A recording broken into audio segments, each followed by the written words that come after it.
again. We're so glad that you could join us. I am part of the Indigenous Women's Leadership Network, and this is our second webinar. And we are so thrilled to have Nora McDowell with us today. One of our other presenters, Linda, unfortunately is unable to make it. She had a family matter arise, passing in her family. So our thoughts are really with her today as she and her family deal with the issues and challenges that they need to. But for today, thankfully, Nora is able to move ahead as our sole presenter. And just a quick background, there is so much that I could say about Nora. Her full bio is on the website and registration page. She is an enrolled citizen of the Fort Mojave Indian Tribe, born and raised on the Fort Mojave Indian Reservation in Nidos, California. And she has committed over 45 years to tribal government, going back as a clerk in 1975 for the Manpower program and working her way up ultimately into tribal leadership as the tribal chairperson. She's been instrumental in a lot of the economic projects for the tribe and has a long history of working with the tribe and its utilities and economic development. She's been recognized by many different organizations for her leadership and service. She currently serves as a project manager for her tribe's cultural center and oversees hazardous waste cleanup at the Pacific Gas and Electric Compressor Station. She is also, as I mentioned, a chair on the Indigenous Women's Leadership Network. So again, we really couldn't have a better speaker here today to talk about water, its importance to our people, and how we can protect this sacred resource. So with that, I'm going to turn the time over to Nora. I will note that we have a Q&A function enabled. And so as the presentation's going, if you have some questions, feel free to put those into the Q&A. And then once Nora has completed her initial presentation, we'll open it up to answer those questions. So thank you, Nora. Kamadu, Otka. I hope everyone is doing well this morning. It's an honor and a pleasure for me to be here this morning to talk about water.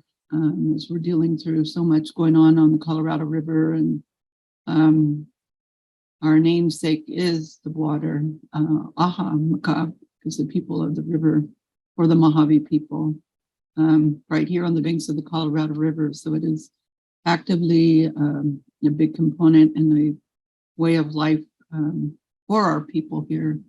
And with that, I'm very happy to be here today to present to you. And thank you all for participating and taking an hour out of your time. Some of you are on your lunch break, and I hope you enjoy your lunch as well. But I pray that the message today will be one of awakening, one of inspiration, and especially one of hope for what is yet to come for all of us here on this earth and this planet, and our responsibilities as stewards of the river and of the land is critical to all of man, and especially to the plants and animals and others that can't speak for themselves. We have to be the ones to speak on behalf of them and in respect and honor of them as well. At this point, I'll go ahead and start my PowerPoint here. This is a photo of the Colorado River as it is now. Prior to that, it was deep and wide, and you can see here this riprap that runs along here is what the river got altered and changed into. Prior to that, it went from one mountain end to the other end across the valley, the Mohave Valley here. Up to the north, you see the tallest peak in the photo here, and that is our Avikwame, the Spirit Mountain. And this is where all creation had begun from, and actually north of there, in an area right below present-day Hoover Dam. And so for us, you know, this whole area is all connected from that place, and from the creation where we were brought here and placed here along the river. Our Creator created us and put us here to care for the river. And so this is our home, this is our land. This is our home.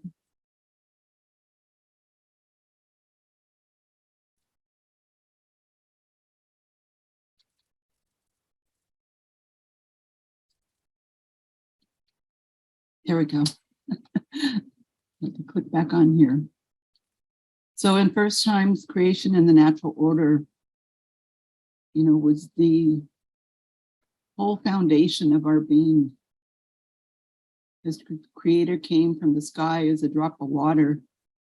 He created the earth, he created the people, he created the plants, he created the animals.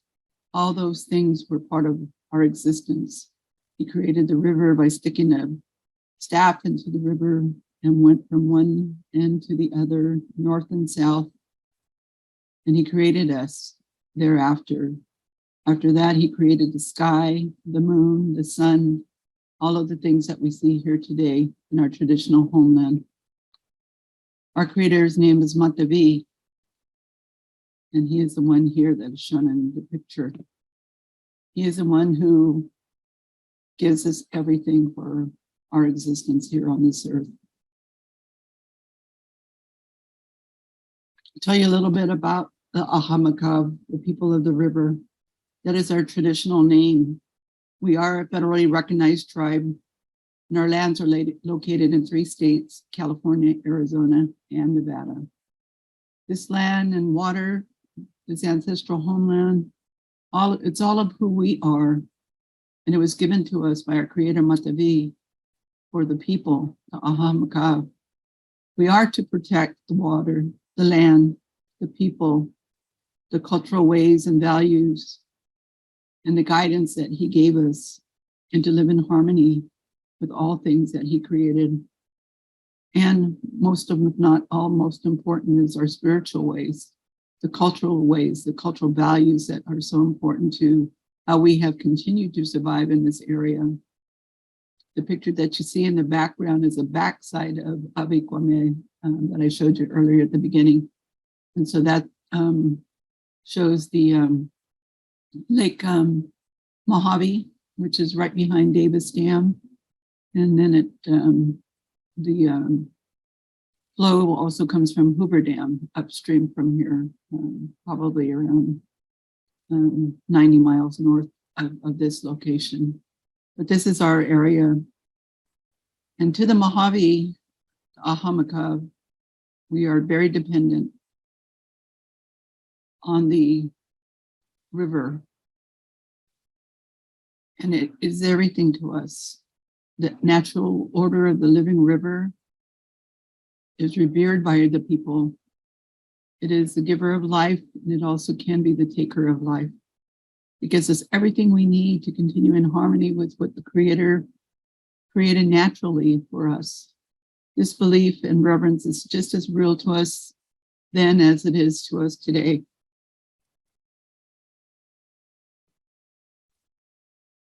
Although over the course of our existence here, which has been since time immemorial, as you can see in the photograph here, our ancestor here, the river was deep and wide, and it was wild, and it was natural. Although many things in our natural and cultural, social and physical environment and landscape have changed over the years, one thing that remains constant is that we are still connected to the living waters. The spirit of the river is still within us, and all of its tributaries that create and make the Colorado River, the streams, the springs, the rainfall, the snowpacks, they're all contributing to our coexistence in this life.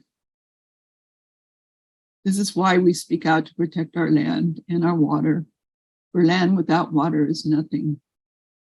This is what the elders have told us for generations. Water is the lifeblood for all great things, small and big. It is our birthright. This is our place, our home. It is our namesake. It is our beginning, and it is our end.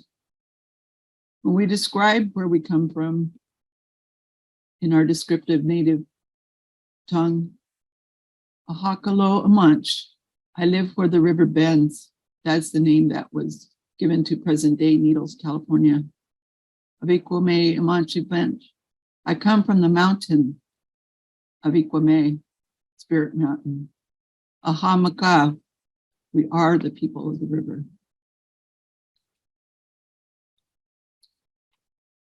With the lands that we had, our territories were immense.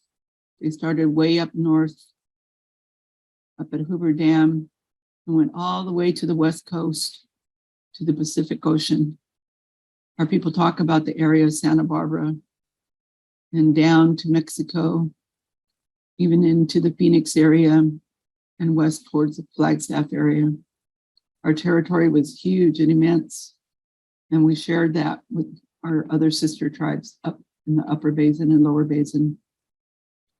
Our name places are very descriptive. They talk about all the locations that existed there that we knew, that we know, that are written in our heart. We know these places. It is our land, our landscape, our areas, everything has a name. The beginning of the place of creation, Avikwame, all the way down to Avihamkuyam, where we go into the next world. All the things that are located within our territory, which we call the river corridor. It was present day now, given that our lands were taken from us, it is probably less than 42,000 acres, whereas before then it was vast and it was wide and went from north to south, east to west. And our name places are still there. We still know where those are at. We still associate with them. We still connect to them.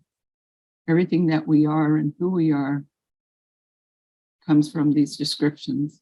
And the name places, the places that we visited or what occurred there, whether it was a battle of the sea serpent and the creature, or whether it was the emergence of the Hanyo, the frog woman, who ended up taking her brother's life, or Beaver Lake, where the animals lived at. Amat Ahar, where the white clay comes from. All these areas in our territories that we lived at were north and south and central, to our way of being and the life that we lived in coexistence with the river, the environment, all things. The other thing is that the clans of the AhaMakav are people, the sun, the rain, the clouds, the moon, the plants, the animals, Masipa, Kota, the tobacco, Gumidi, the Octio tree, Nulch, the sun, Ma, the bird, Malik, the desert rodent, and Buddha, the frog, Ipa, the coyote. All of these things were who we're named after, the things above and below ground. And we're all connected to one another in all things and in all ways. So life on the banks of the river,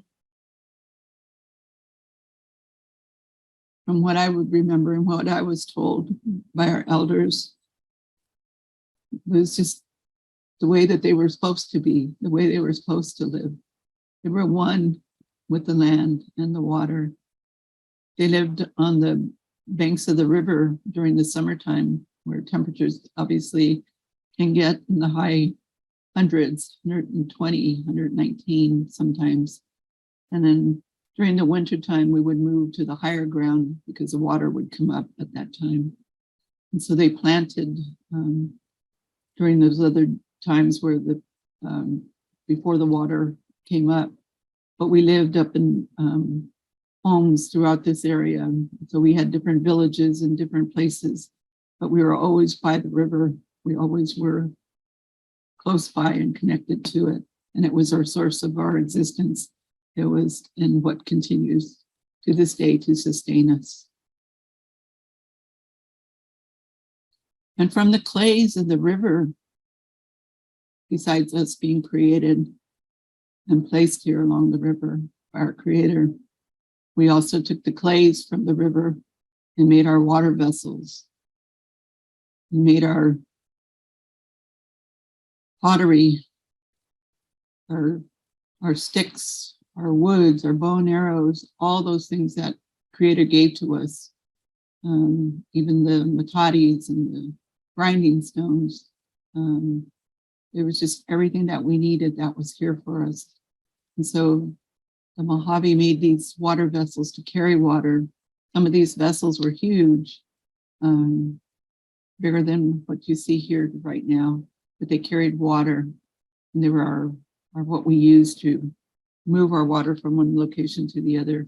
But during the summertime, we would be right next to the river where it was nice and cool. And when the sun went down, it was everything. We made our sheds right next to the river, and used the arrowweed from the river and the mesquite tree to build our sheds. And that's where we stayed at. The river gave us a lot of things to do, where the children played at, and where the fish came from, and the small game.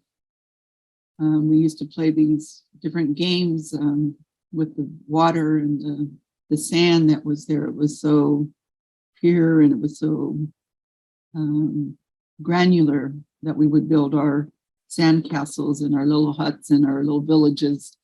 And we would play with the crawdads and the frogs and the little fish that were alive, that were still there. A lot of these things don't exist there anymore.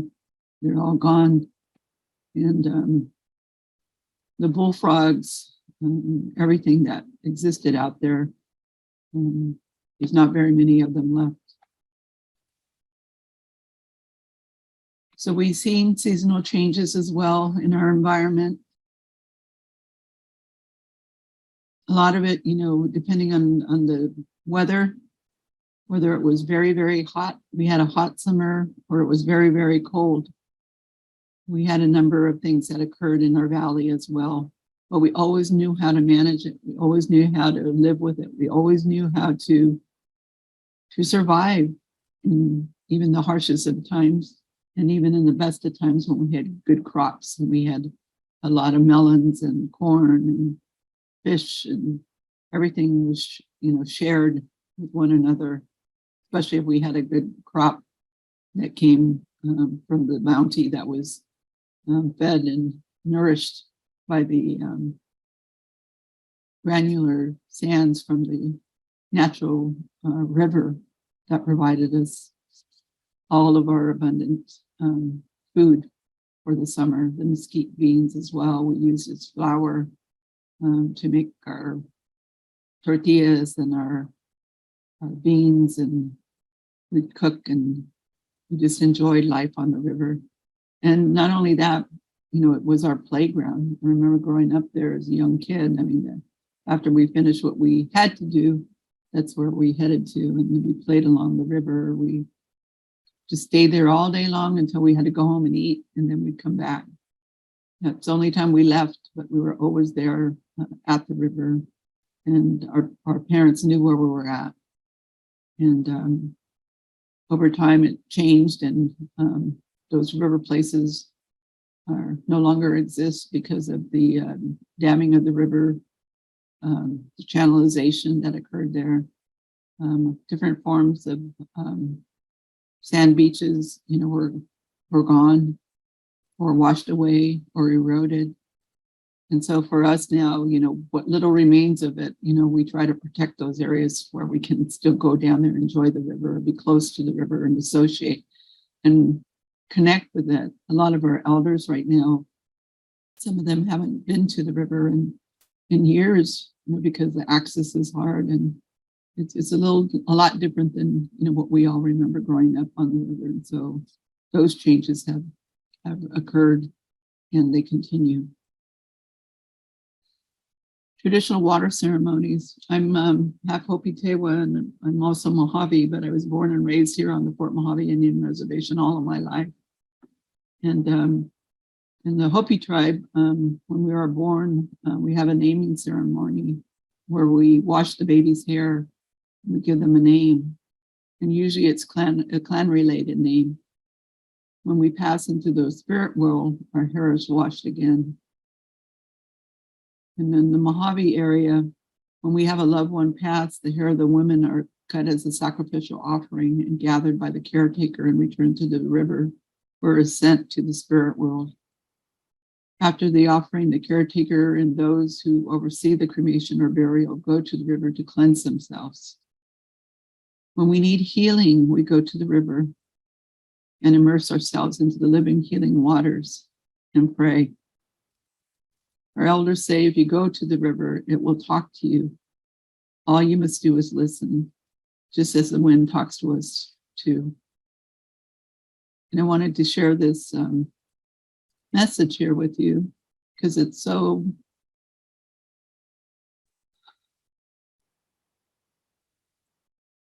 true. And it's talking about the ancestors. It says, walking, I am listening to a deeper way. Suddenly, all my ancestors are behind me. Be still, they say. Watch and listen. You are the result of the love of thousands. And to me, that touched me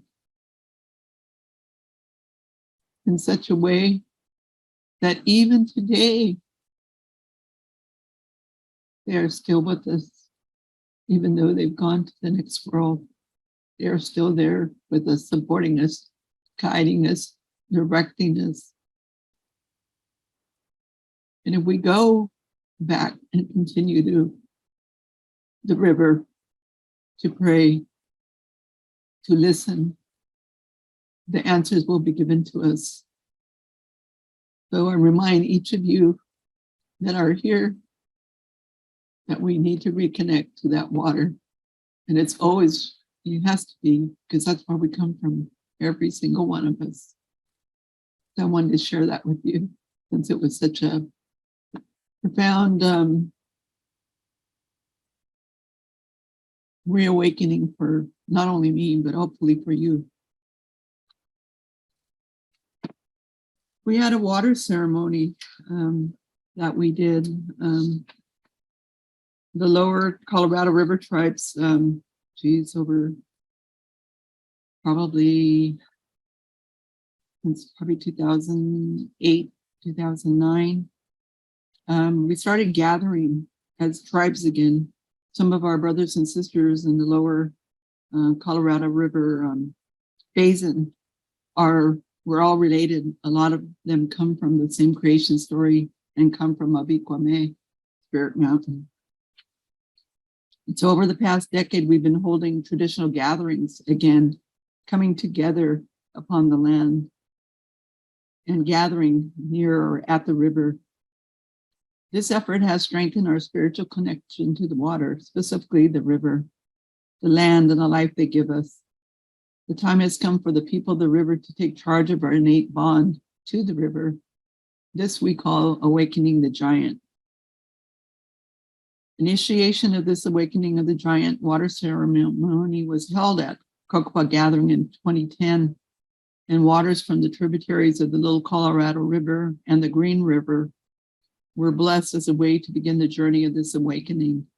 Additional elements of the ceremony included building of a rock ring and the building of a sacred fire. The blessed waters were carried in jars and brought to these areas. And there was discussion of how these sacred waters would be immersed back into the Colorado River. This was done at the base of Avikome in the water. At the timing of the summer solstice, we offered back those waters to align the people of the rivers in the upper basin and lower basin. All who participated experienced the giant being awakened. This call to alliance has been prompted by the callous disregard for our traditional values that speak to the umbilical connection we have to these lands and the water. This blatant offense has been visited upon us by management agencies who continue practices that speak to a poor understanding of Indigenous values. These practices are grounded and the political bias that we have been subjected to for several hundred years. The innate bond that we have for the river corridor is a stimulus and inner voice that challenges us to seek legal protections that safeguard our precious river, land, and the cultural elements that are unique to the river corridor. The tribes of the lower Colorado River corridor seek to end the violation of our ancestral lands and have led to the desecration of sacred sites and created an atmosphere that has enabled illegal plunder of our history upon the land. So this ceremony reawakened those feelings, all the things that we needed to have to bring us back into what the natural order was and what it continues to be for the people that are still here, that still exist. The 4 periods of our human life, when we are born, our childhood, our adulthood, and our old age. Those are the things that we think about and think about the future generations that are yet to come. The ones that are here now, we have to teach them. We have to show them. We have to talk about these things. We have to teach them. And not just for a few to know, but for all of us as tribal members, as tribal people, as all people of the world, all people, whether you're Indigenous or not. It's important for all of us to know, who we are and where we come from. And I never, my mom used to always say that to me. So with that, I will leave you with these words, that always wondered about. And what my mother used to always say to me as a young girl, never forget who you are. And never forget where you come from. And I didn't realize that until later on when I had my first child and I witnessed his birth, that we are all born into water and come from the spirit of living water, for all of life comes from water. It is so important for us to recognize the river as a living being. It is so relevant today as we recognize the impacts of what man has altered and changed the course of the past 100 years on the river, operation of the river, management of the river. And I ask you a question to ponder and to think about. What does the natural order mean to you? What was given to us? Just as you would care for a child, I would even analogize it to a sick child, because of the river is sick right now and it needs our help. It needs us to care for it again, to let it be what it always was. And what I envision, and my hope is that it will be a recognition that all waters of the world, and our river, our Colorado River specifically that we're talking about here today, that it will be recognized for what it already was, a living being with the natural order of existence, finally revered, respected, and protected, and given a chance once again to be what it was naturally created to be and to do, and that is to sustain all life.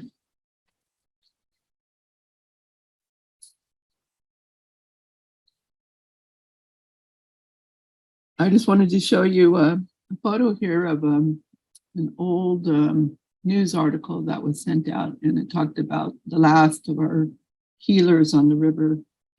And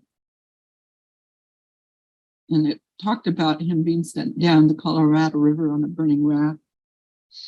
And so even in those times, the ancient ones, our ancestors revered that river, and the healings that were done in how to care for the people. Those ones still had that end where they went back to the river. And so for all of us, it is that we have our beginning and we have an end. And for us, our beginning is up at the top picture is at the beginning of our area way up north by Hoover Dam. And our end is south of Needles.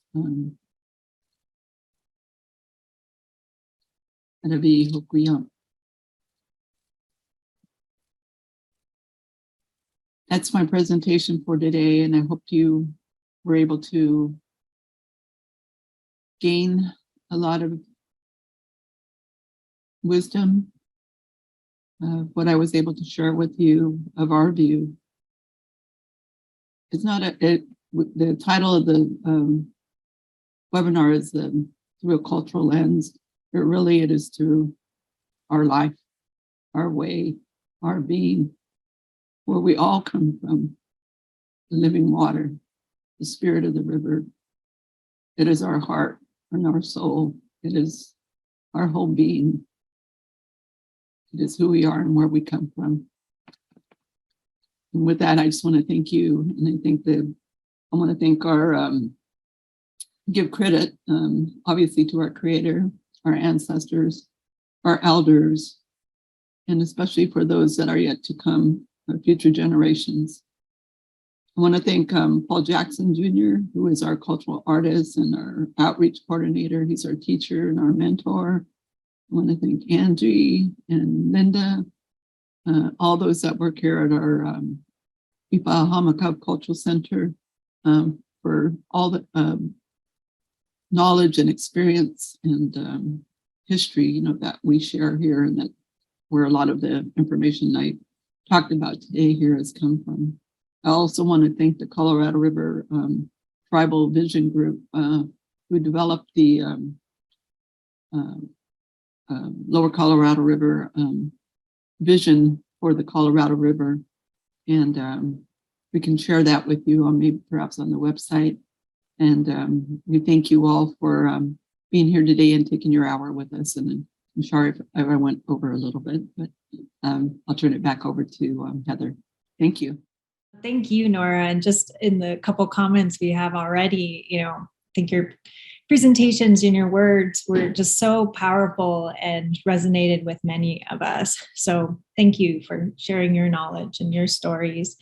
A couple questions already in the queue. And again, I encourage anyone else to input feel free to comment. It doesn't have to be a question, put it in the Q&A.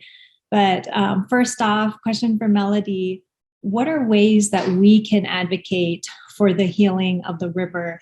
And I do think most of our participants today are Native women, but we also have some folks who are not and can be allies. So I think could be from different perspectives of what different people can do to advocate for healing of the river. Your thoughts on that? Oh my gosh, there's so many, we have so many fingers into how the operation and management of the river occurs, especially with the Colorado River. So I think elevating our voices up into that, educating our own people, first of all, I think is critical and very key, to the teaching of educating our own children as to what we have, and, that just because we are reduced down to where we are right now on our reservations, that we still have those lands that we still connect to, whether we own them or not anymore, they're still considered part of our ancestral lands. And so for us, whether it's off reservation or on reservation or here, we need to share our story with other people in the community as well, in our local schools, in our education, our classrooms for our children, our outreach programs, whatever we can, to get that information out to them.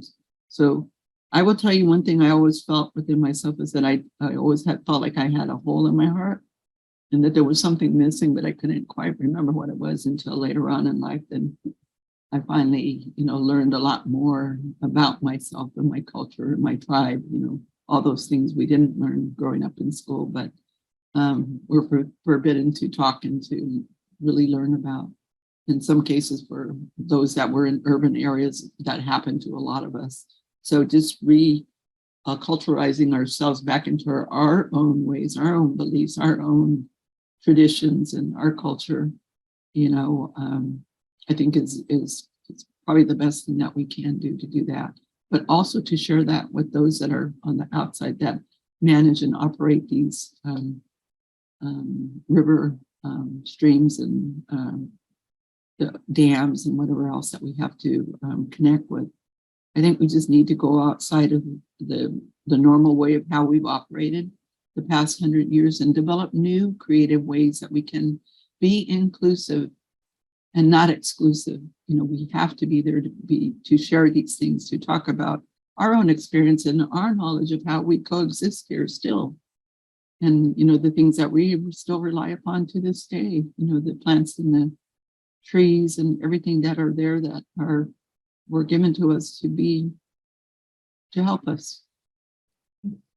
Yeah, I mean, your response really reminds me of our first webinar we had, and a comment that was made during that webinar about, how colonization and forced removal has really disconnected some individuals from their traditional homelands and from their culture.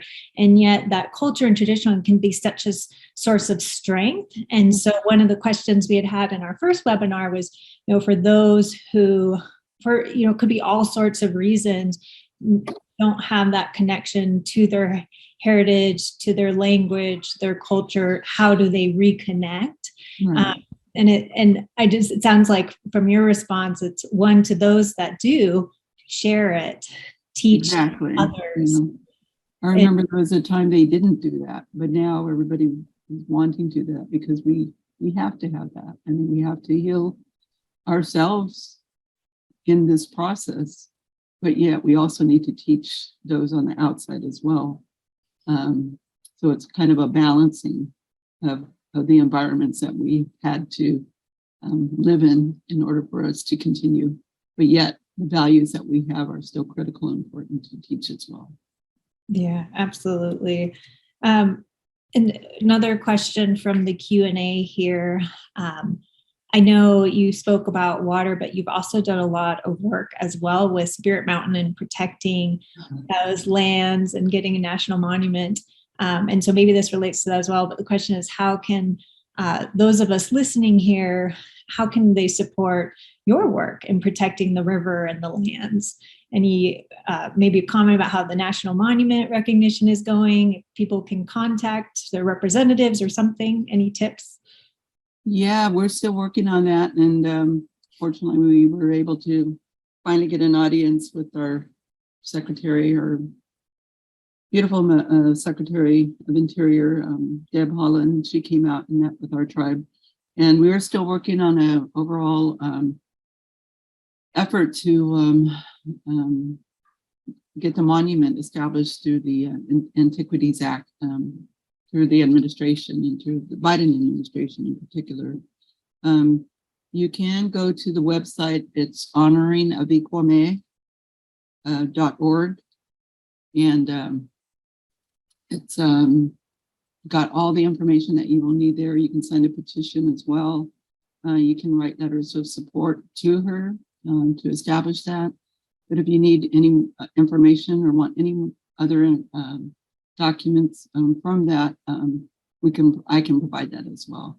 We are working with a lot of the organizations. We've had unprecedented support from our local community here. And since it's a Nevada effort, it's got a little piece of California parts in it. But yet, it's got full support from all those within the Las Vegas and the county, Las Vegas County and Boulder City, Searchlight, Nevada, Laughlin, Nevada, and the tribes, our river tribes as well. So anybody that wants to know more about it, they can contact me or go to honoringavikwame.org. And then there's a question about kind of balancing challenges, but before we go to that, I maybe set the stage by commenting on how you see climate change impacting the river and the ability to continue following tradition and, practicing traditional ceremonies. Have you already seen climate change, interfering or hindering that ability? Since a lot of the water that is nearest to us comes right out of Davis Dam, we see a lot of this still the hydroelectric needs, and then also providing the releases, for the demands that have already been predicated for this year, or how they are managed there. Sometimes our river is very, very low, and other times it's very high. It's where they create the electric, hydroelectric, to meet the demand on that. But yet also the challenges are to the fish and to the plants and animals, that rely upon it, that go to it. I've seen a lot of wildlife looking for water. It's kind of sad when you see that. And I haven't seen a javelina pig and a baby out in the regular residential area in a long time. But she was trying to find her way to the river. And at first I thought it was a dog, and I pulled over and I looked and I was, oh my God, because I hadn't seen one of those in decades. I will tell you, maybe probably as a young girl. So it really kind of made me feel really bad, but at the same time I was like, they're looking for it. Like the same thing with the coyotes and all the animals that depend on it, and they're all looking for the water too. And so any ways we can do to help try to balance and address those, or provide sources of water for them, or things that we all can do collectively as local organizations. Here we have a checkerboarded reservation, so every other section tribal, non-tribal, so we have to in a way work and with our neighbors, to try to address some of these things here. But overall, I think, trying to meet those challenges and being able to speak out to those that are managing our key and critical areas, that we need to communicate these things to, not only the local level, but at the managerial level and administrative level. Yeah. So again, kind of this emphasis and theme of needing to be an advocate and protect the river, which brings up the historic lack of Native voices in river management. Yes. Right. And I think that's why we are part of the Water and Tribes Initiative, is to try to create that input and the balance and have tribes be included this go around, because obviously the 1922 compact and other bit one line in there mentioned the responsibility of Indian tribes, with the federal government, but everything else was to the states. And so even the states have a responsibility, because all of our allocations come out of their allocation that they took back then, not thinking, that we were also going to be having our needs met, and those that still are trying to get their settlements done and get their water for the reservation are also critical and need to be advocated for.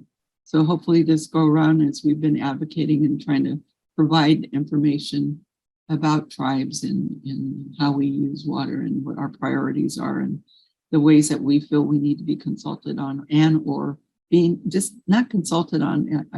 I really think we need to be at that table, whether it's representation by a group of less 30 people is going to be hard to manage, but maybe something less, where it's more manageable, but you still have an inlet and a way to get that. And or each tribe is sovereign. They can do it, on their own as well. So I just think either approach we take, and however they decide they're going to seek our input. When I say they, I'm talking about the Bureau of Reclamation in this instance and the Department of Interior. So those are the things that we need to make sure that we are at least have our voices there and they're heard. Yeah, and that kind of relates to this other comment and kind of question we have in the Q&A. So for those that don't know, there are 30 federally recognized tribes along the Colorado River Basin. And this comment and question states, the broader inclusion with all the tribes will bring better understanding to resolve these issues that are so common to all of us. Halapai are the headwaters of the river, and we have many issues that greatly influence what's happening downriver. Thank you, Nora, for your stories that resonate the same ongoing traditional knowledge we share. The greater solution is how do we recreate that neutral boundaries that we share with our Southern tribes? Such a daunting question. So I don't know if you have any comments about how, as separate independent tribal nations, but you mentioned before that many of us, the fracture of some tribes was by the federal government, that many of them originally had the same origin story. So I don't know if you have. Yeah, I think just by doing what we are doing, continuing to gather and not only at our tribal leadership, I know they still have the 5 tribes coalition on the river that deal with common issues, whether it's healthcare, 638 funding or water rights. I know that was created way back in the 60s when Arizona versus California was being hashed out, and the tribes intervened in that, and the federal government also became involved in trying to secure the rights for the lower Colorado River tribes, the Mohave tribe also. And in that, that strength in numbers together did create the final, after 30-something years, that we finally did get our rights perfected and adjudicated through the Supreme Court. And finally, the tribes got the water for the land. So I think just sharing the information, talking about it, continuing with the Colorado Revision Group. We try to meet quarterly. Now we're in the position where we can do more collaborating and discussions and focus on these types of questions to how we can help and share what we've experienced and what we've gone through, with the other tribes as well, to help support and offer, hopefully some resolutions to help them get effective responses from the responsible agencies, in this case, Department of Interior, Bureau of Reclamation. In management issues are always tough because it's always governed by a set of regulations and rules that are so archaic and old, and a lot of these things need to be updated as well, and they need to have the tribes in there also help to facilitate and ensure that their needs are being addressed in that, and that they are actually put into those policies and procedures as to how they manage our resources. Yeah, in some cases. That's true. That's true. And I will note, Nora, since I don't know if you can see this, we had a nice comment here from someone who's a Pacific Islander, grew up in the San Francisco Bay Area, moved, looks like, to Utah for high school, attended college, back to the Bay Area, and commented that they felt landlocked living in Utah because they're so far away from the ocean. But thank you for reminding. I always get, anybody who watches me knows I get serious stuff. But that being near any body of water, we can find healing there too. So I just love how much that reiterated really what you've been saying this whole past hour about how we can, despite the challenges of colonization, history removal, climate change, or not traditionally being brought up with these stories. Doesn't matter where you're at today, you can reconnect, you can find strength. And that's really what this Indigenous Women's Leadership Network was started for, was to help us connect with one another and lift each other up. So thank you for that comment. Nora, if you want to add anything. Oh, yes, thank you. Yeah, I think that's one thing we forget, when we're removed or we're not, in an area that we grew up in, or that we know, as our backyard, that it's hard for us to find that, or, but you go looking for it. But remember where we all come from. You come from that same source, any kind of water, whether it's the bottled water or whether it's, from the river or from a stream, or even outside when it rains, out there in the rain. And, let it cleanse you, let it heal you, let it feel and reconnect to it. And wherever you can, get out. And another thing I will remind you to do is every day to pray. Pray for our rivers, pray for our streams, pray for the rain, pray for snow, pray for healing, for the whole world. And we are surrounded by all of that water. And we come from that water. And so that's an innate connection that we have to fulfill. And with that, you'll feel a lot better.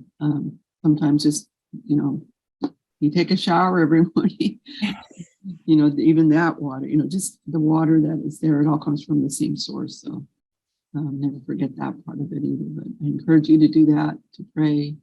And I just want to thank all those that asked questions and gave comments and support, and look forward to hopefully seeing you and meeting you one day. And I'll keep you all in prayer as well.